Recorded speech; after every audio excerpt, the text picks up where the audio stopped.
Oo, kita. Ipunta mo sa kabila. Ipunta mo sa kabila. I-copy mo. O, di nakita. O, di na kayo kita. Direct prayer. Reg, lead the prayer.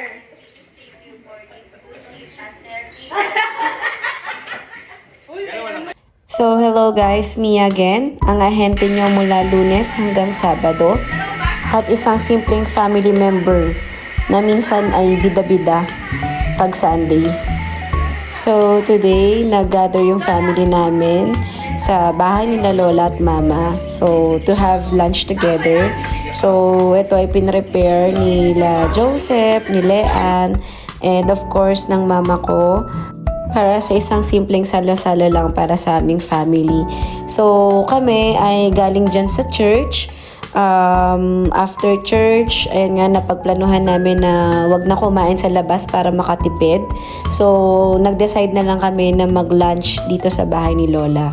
So, alam nyo ba guys, ito yung lagi kong inaabangan tuwing Sunday. Yung makabanding ko yung family. Kasi bilang empleyado na nagtatrabaho mula Monday hanggang Saturday, so ito yung lagi kong nilulook forward na makasama yung family, makabanding. So, yung simpleng salo-salo na yan, malaking bagay yan for me. Kasi I've been working for almost 12 years in my life.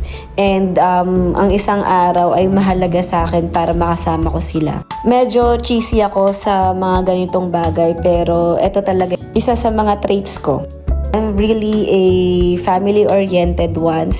So, yan si Link. Yan yung anak ni Bunso, ni Lay. So, hawak siya ni Kuya Jet. So, buti na lang hindi kumain si Kuya Jet.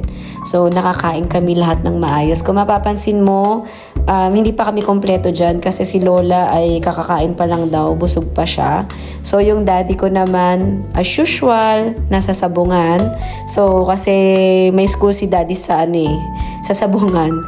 And yung husband ko naman, si Mike, ay wala din dyan kasi kakakain lang din niya. So, nandun siya sa bahay namin. Ako kasi, from church, dumiretso na ako dyan sa bahay ni Lola kasi yan na nga yung plano namin. Though niyaya ko naman si husband ko na kumain dyan kaso busog pa daw talaga siya. So, hindi na natin siya pinilit. Nakakatuwang panoorin kasi parang walang gustong magpapigil. Sobrang gutom kami dyan kasi walang nag-breakfast. So, lahat kami dyan ay gutom talaga. So, yan tingnan nyo. Si Bunso, grabe Kuya ko, yung ngayon yung nakakulay gray grabe talaga Wala na.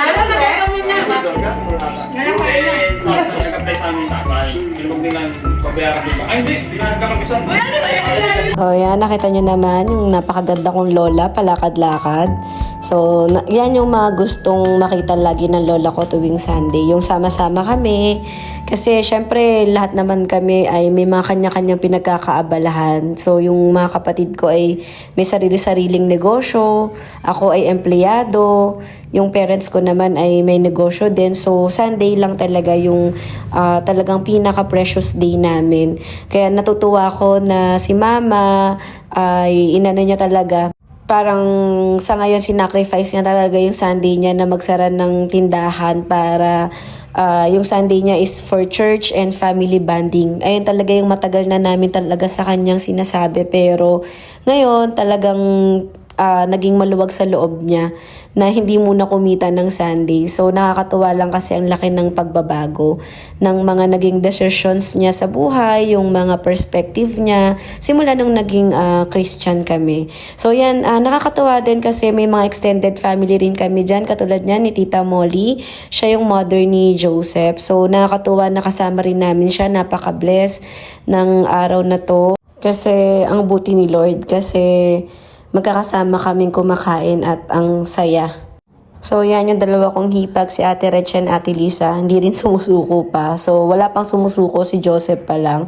Pero sobrang busog na kami dyan. So, ewan ko kung anong pinagchichismisan namin dyan. Pero parang mas marami rin yung chismis kesa sa kain. Pero yan, wala pang nagpapatalo. So, parang kami na lang ni Mama.